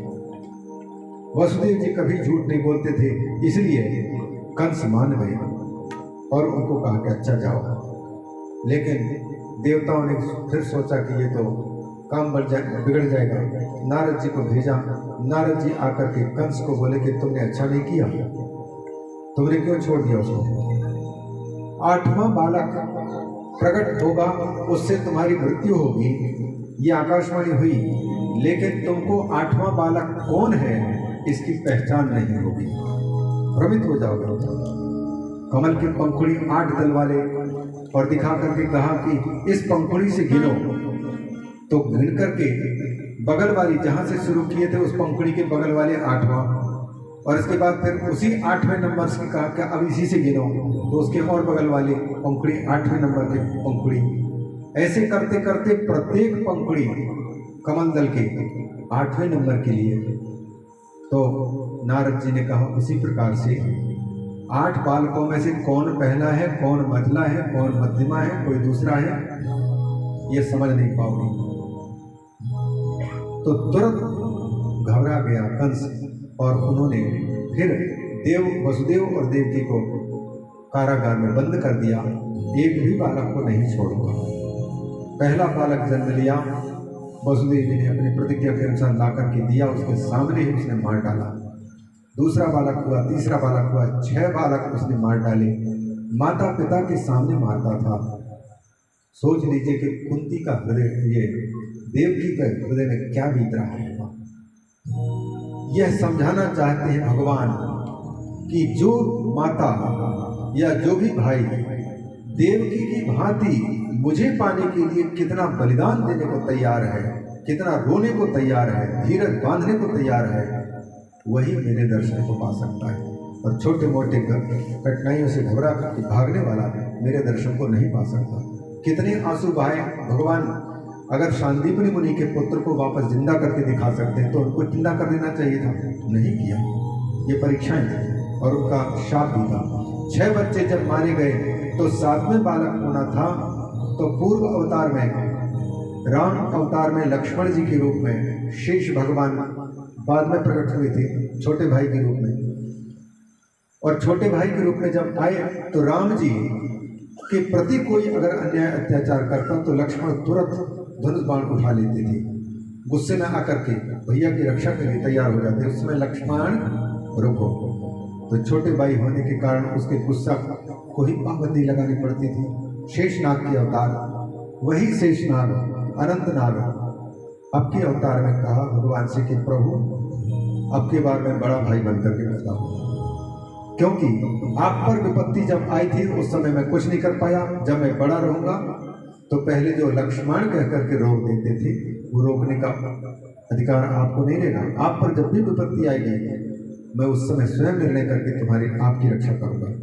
भगवान की लीला है, भगवान ने आज्ञा दी तो वही सप्तम पक्षी के रूप में, सातवें बेटे के रूप में देवकी की कोख में जब आए तो भगवान ने अपनी शक्ति जिसको माया कहते हैं उनको बुला करके कहा देवी जाओ, मेरा अंश देवकी के सातवें बालक के रूप में कोख में पड़ रहा है, उसको तुम निकाल करके और गोकुल में नंद बाबा के यहाँ पर रहने वाली जो रोहिणी है, वसुदेव जी के 18 पत्नियों में से एक, वैसे 7 पत्नियों का उल्लेख आता है लेकिन 18 का संकेत है, तो रोहिणी वहाँ है, उस बालक को खींच करके और रोहिणी के कुक्षी में स्थापित कर दो।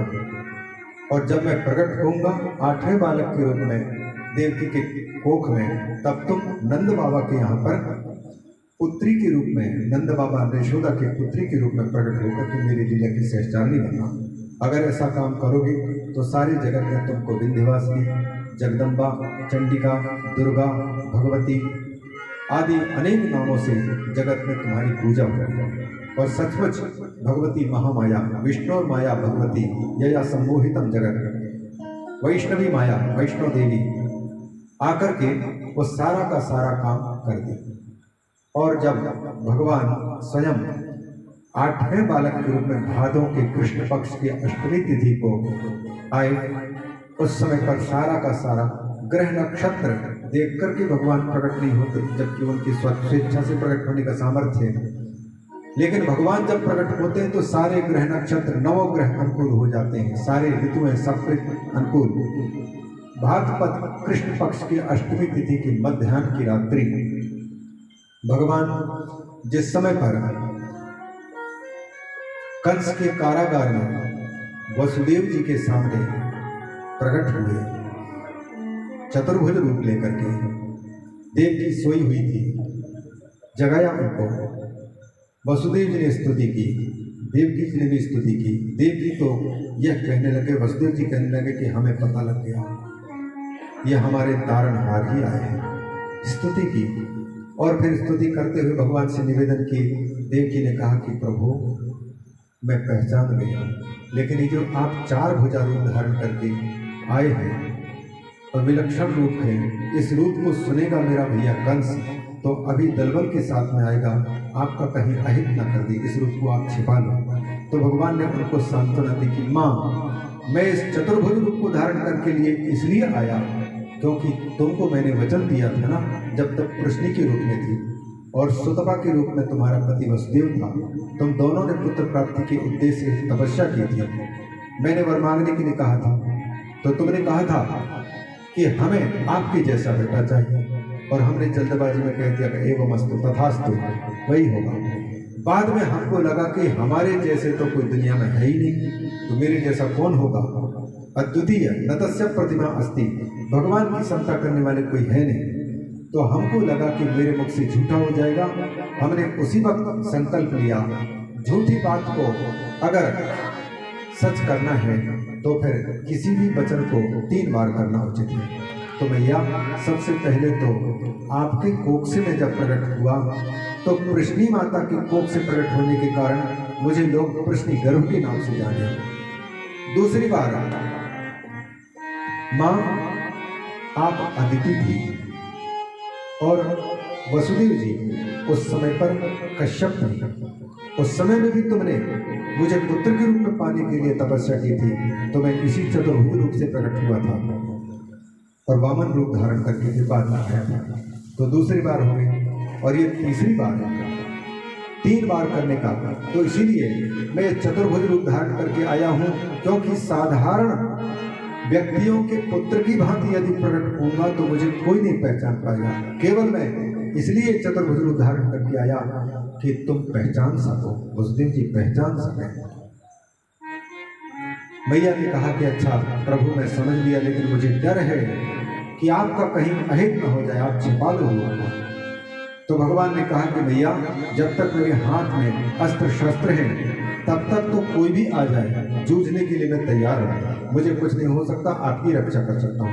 लेकिन भक्त अगर कह रहा है तो आपके कथन के अनुसार मैं छोटा रूप धारण कर लेता हूँ। लेकिन छोटा रूप जब धारण कर लूँ, अस्त्र शस्त्र जब नहीं रहेंगे, तो छोटे बच्चे की रक्षा करना आपका दायित्व है। आप ज़्यादा समय तक यहाँ रहने मत देना, नहीं तो फिर आपके कल्पना में पानी फिर जाएगा। भगवान ने छोटा रूप जैसे धारण किया, उसी समय पर मैया ने कहा कि अब रो, क्योंकि बच्चे छोटे जन्मते ही रोते हैं तो माताओं को ठीक लगता है, घर वालों को। अगर बच्चा बिल्कुल नहीं रोए तो उनको शक होने लगता है कि आगे क्या होगा। रोया नहीं। भगवान ने कहा कि मैया एक समय था, सुन वचन सुजाना रोदन ठाना। जब रोना शुरू किया तो रामावतार में जिंदगी भर रोते रहे, और अब की बार जो मैं आया हूँ तो दुनिया को हंसाने के लिए आया हूँ। कहीं ऐसा ना हो कि वहाँ रोना शुरू किया तो सीता के कारण आखिरी तक मुझे रोना ही रोना पड़ा।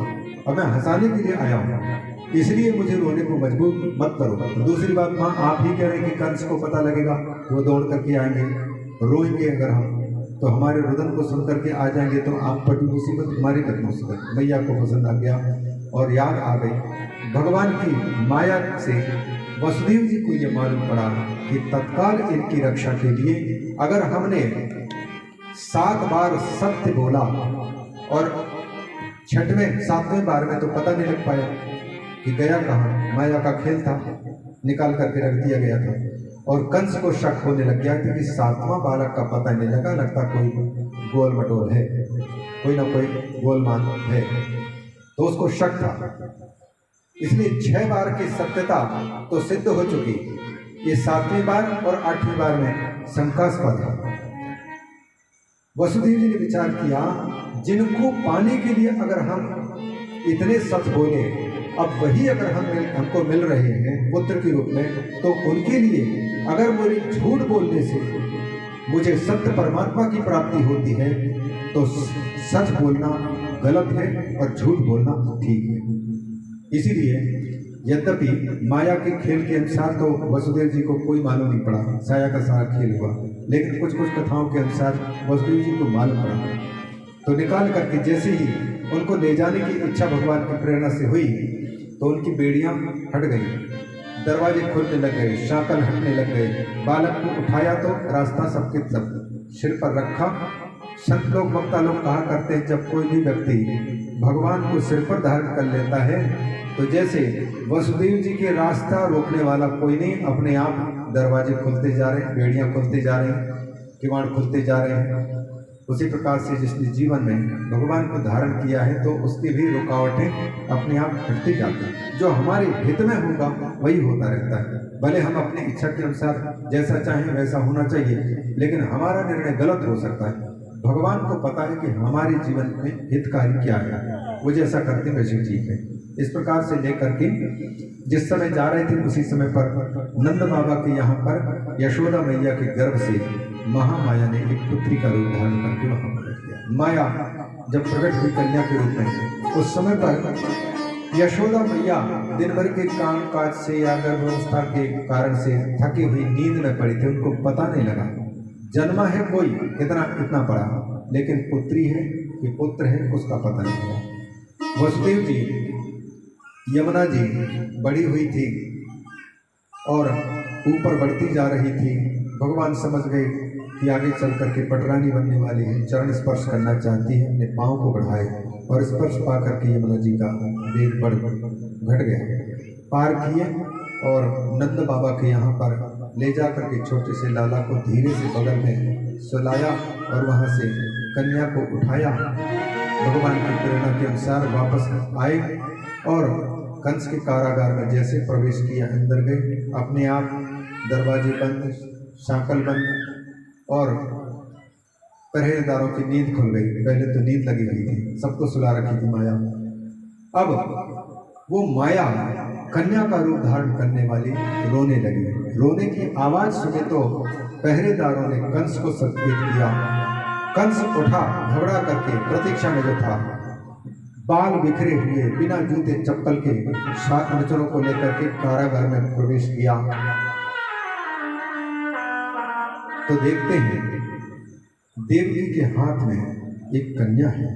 देवकी रोने लग गई, भैया आपने मेरे 6 बालकों को मार डाला, मेरे हृदय को सब कुछ छीन लिया, 7वें बालक का पता ही नहीं लगा कहाँ गया, गर्भपात हुआ कि क्या हुआ मालूम नहीं पड़ पाया आपको। 7वीं संतति ये बालक नहीं है, ये कन्या है। इसको तो कम से कम आपकी पुत्री को आपकी पुत्री की भांति है, इस पर आप हाथ मत चलाइए, आप अपनी भांजी को जीवित दे दीजिए हमको। लेकिन कंस महाक्रूर था, उसको विश्वास था कि यह छल हो सकता है। उसने जबरदस्त हाथ से छीन लिया और जैसे ही उस कन्या को उठा करके पटकने के लिए तैयार ऊपर की ओर फेंका तो उसके हाथ से छूटा तो सीधे ही आकाश मंडल में जा करके देखते हैं अष्टभुजी दुर्गा का रूप धारण किए, विकराल रूप, और कहा, रे मूर्ख कंस पापी, तेरे पापों को घड़ा भर चुका है, तुझे मारने वाला यही कहीं पैदा हो चुका है। फिर भी अगर तू चाहता है कि तेरा हित हो तो निरपराध बच्चों के वध करना बंद कर दे। अब उस आकाश में देखा कि अनेक देवता गंधर्व ऋषि मुनि उनकी स्तुति भी कर रहे हैं। कंस को कंफ्यूजन हुआ कि वह पहली वाली आकाशवाणी सच है कि ये आकाशवाणी सच है। ये बोल रहे हैं यही कहीं पैदा हुआ, कहाँ पैदा हुआ, लुप्त हो गए। कंस आकर के वसुदेव और देवकी के चरणों में गिर पड़ी और क्षमा याचना की, मेरे कितने बच्चों का कत्ल किया, गलत किया। फिर बड़ा ज्ञान दिया, कहा कि कोई किसी को मारता नहीं है, सब अपने कर्म से मरते हैं। वसुदेव जी ने कहा कि हाँ ठीक है, ये सब अब यही मान करके चलना पड़ेगा। उनको समझा बुझा करके कंस अपने भवन में गए। सवेरे जाके तो अपने लोगों को बताया और सब लोग डर गए। कंस तो ज़्यादा डरे हुए थे। और सब लोगों ने कहा कि यदि आपको मारने वाला आकाशवाणी के कथन के अनुसार यही कहीं जन्मा है तो आप चिंता मत करो, आप हमको नियुक्त करो। 1 महीने के अंदर जन्मे हुए जितने बच्चे होंगे उनमें से किस किस को हम पूछते रहेंगे कि ये कब जन्मा, कब का है, कौन है ये। इससे अच्छा जितने जन्मे हैं 1 महीने के सारे बच्चों को खत्म कर देंगे, उन्हीं बच्चों में वो भी खत्म हो जाएगा। इस प्रकार से कंस ने उनको नियुक्त कर दिया। और उधर में प्रातःकाल नंद बाबा के यहाँ पता चला कि बुढ़ौती में यशोदा और नंद के एक बेटा हुआ। सुनंदा को पता चला तो भैया को पता बताया और नंद जी जैसे सुने कि इस अवस्था में हमारा बेटा हुआ, हमारा भाग्य प्रकट हो गया, तो तुरंत नया कपड़ा निकाला, नहाने के लिए तैयारी की। उसके पहले ऋग्वेद, यजुर्वेद, सामवेद, अथर्ववेद और उपवेद इन समस्त वेदों के मर्मज्ञ ब्राह्मणों को प्रार्थना पूर्वक आमंत्रित किया कि आओ विप्र देवताओं, जन्मे हुए प्रथम जातक पुत्र के कान में वेद के मंत्र को डालो। यह हमारी संस्कृति है। हम अगर सनातन धर्मावलंबी हैं तो बालक जन्मे या बालिका जन्मे पहले स्वस्ति वाचन आदि के माध्यम से वेद के ध्वनि उनके कान में पड़ने चाहिए, जीवन बाद में शुरू होने चाहिए। उनको बुलाया, स्वयं स्नान करके आया, जात कर्म संस्कार कराया, नाल काटन, नाल छेदन के पहले का काल प्रजातीर्थ काल कहलाता है। नाना प्रकार के दान देने का संकल्प वसुदेव जी ने, वो नंद बाबा ने कर लिया। और इसके बाद फिर लोगों की भीड़ इकट्ठी हुई और बड़े धूमधाम से लाला का उत्सव मनाया गया। इसको हम लोग यहाँ पर 1-2 भजनों के माध्यम से, उत्सव गीत के माध्यम से प्रारंभ करेंगे, क्योंकि ज़्यादा लंबा चौड़ा विस्तार नहीं कर पाए अवतारों के, क्योंकि वामन अवतार था, परशुराम अवतार था, राम अवतार था, नृसिंह अवतार था। वक्ता लोग जगह जगह के अपने जुगाड़ कर लेते हैं नाना प्रकार की झांकियों के, लेकिन यहाँ के श्रोताओं को हमने देखा कि ये कथा पर रसिक लोग दिखाई दे रहे हैं। तो हमको भी कथा कहने के एक प्रकार के व्यसन जैसे हैं। तो और पहली बात, ये समय जो था वह ऐसा था कि उन प्रसंगों को टच करते हैं तो जितने देर पर यहाँ पहुंच पाए हैं। ये बिल्कुल पहुंच पाना संभव नहीं होता और निश्चित रूप से 12 बजे तक किसी को सताना मेरे लिए फिर नींद हराम करने वाली बात होती है, इसलिए जो है जितना जल्दी बन पाया। नंद बाबा के यहाँ पर भगवान श्री कृष्ण का जो छोटे बालक के रूप में है उनके उत्सव की कल्पना करें कि सारे मैया गोपियाँ उपस्थित हैं और गोप उपस्थित हैं और बड़े उत्साह उल्लास के पुत्रोत्सव सबसे बड़ा उत्सव माना जाता है। इस उत्सव को हम लोग गीतों के माध्यम से लेकर के और कथा विराम के लाला जन्म सुनी आई यशोदा मैया दे दो बधाई। लाला जन्म सुनी आई यशोदा मैया दे दो बधाई। दे दो बधाई मैया दे दो बधाई। दे दो बधाई मैया दे दो बधाई। लाला जन्म सुनी आई यशोदा मैया दे दो बधाई। लाला जन्म सुनी आई यशोदा मैया दे दो बधाई। बालक के जन्म के उत्सव हो रहा है उत्सव, और अगर किसी को लगे कि उत्सव में भगवान के जन्म के समय के उत्सव को हम अपने उत्सव के रूप में उल्लास के रूप में प्रकट करना चाहें तो उसको रोकना नहीं। भले एक ही टूट का क्यों ना हो, अगर किसी को लगे तो उसको मार सकते हो। भगवान के जन्म के अवसर पर कोई लाज शर्म की बात नहीं। जिंदगी तो नचाती ही नचाती है। कदाचित भगवान के उत्सव में अगर नाचने का अवसर मिल जाए तो बहुत सौभाग्य की बात है।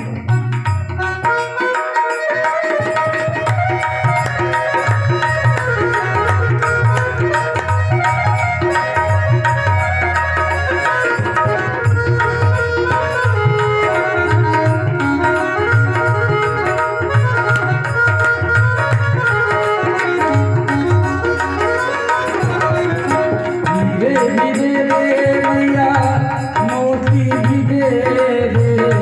हीरे भी दे दे मैया मोती भी दे दे। हीरे भी दे दे हो मोती भी दे दे। हीरे भी दे दे मैया मोती भी दे दे। ओ नथनी की दे दो बधाई यशोदा मैया दे दो बधाई। लाला जन्म सुनी आई यशोदा मैया दे दो बधाई।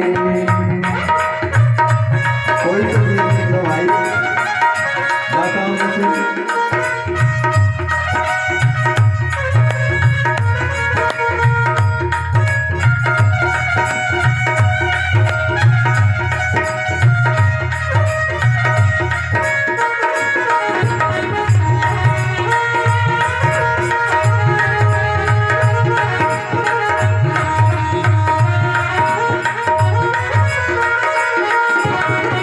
साड़ी भी दे दे मैया लहंगा भी दे दे। साड़ी भी दे दे मैया लहंगा भी दे दे। साड़ी भी दे दे मैया लहंगा भी दे दे। साड़ी भी दे दे मैया चूड़ी भी दे दे। लहंगे की दे दो सिलाई यशोदा मैया दे दो बधाई। लाला जन्म सुनी आई यशोदा मैया दे दो बधाई। दे दो बधाई मैया दे दो बधाई। दे दो बधाई मैया दे दो बधाई। लाला जन्म सुनी आई यशोदा मैया दे दो बधाई। लाला जन्म सुनी आई यशोदा मैया दे दो बधाई। सौ बार बधाई सबको, सौ बार बधाई लोगो, लाखों बार बधाया। नंद जी के अंगना में बज रही काज बधाई। नंद जी के अंगना में बज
नंद जी के अंगना में बज रही आज बधाई, नंद जी के अंगना में बज रही आज बधाई।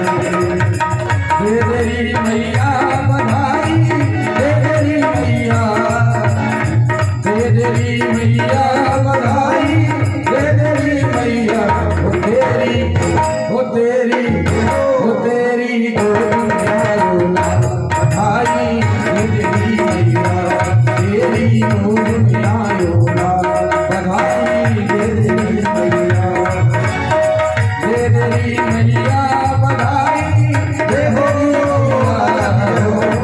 दे तेरी मैया बधाई, दे तेरी मैया। ओ तेरी, तेरी, तेरी गोद में आयो लाल बधाई, दे तेरी मैया, तेरी गोद में आयो लाल बधाई, दे तेरी मैया।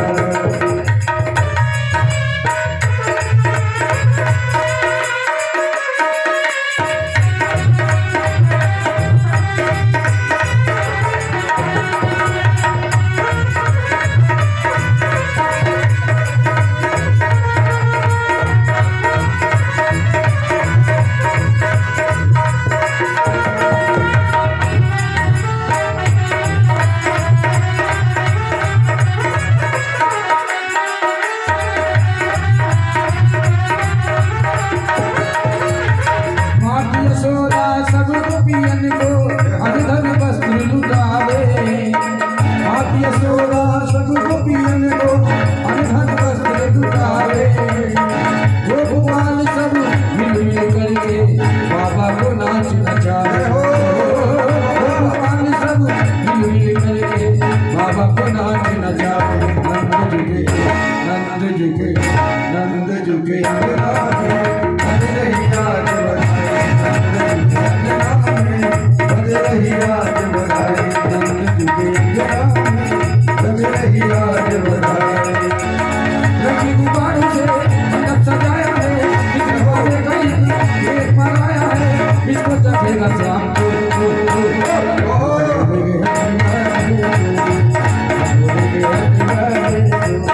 रंगी गुब्बारों से मंडप सजाया है, इसमें बाबे गई एक मनाया है, इसको चखेगा शाम को। सब बोलेंगे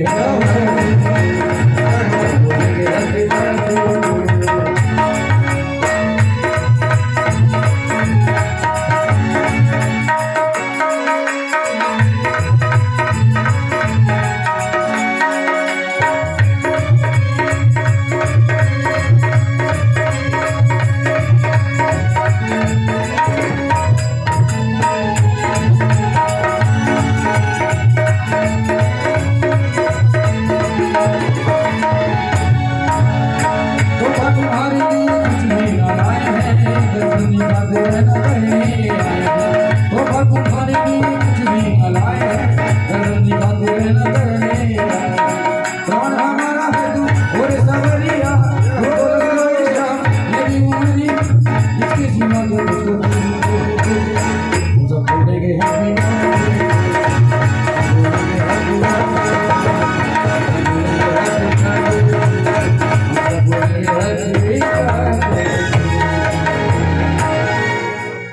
जय श्री राधे, बोले राधा कृष्ण भगवान की जय।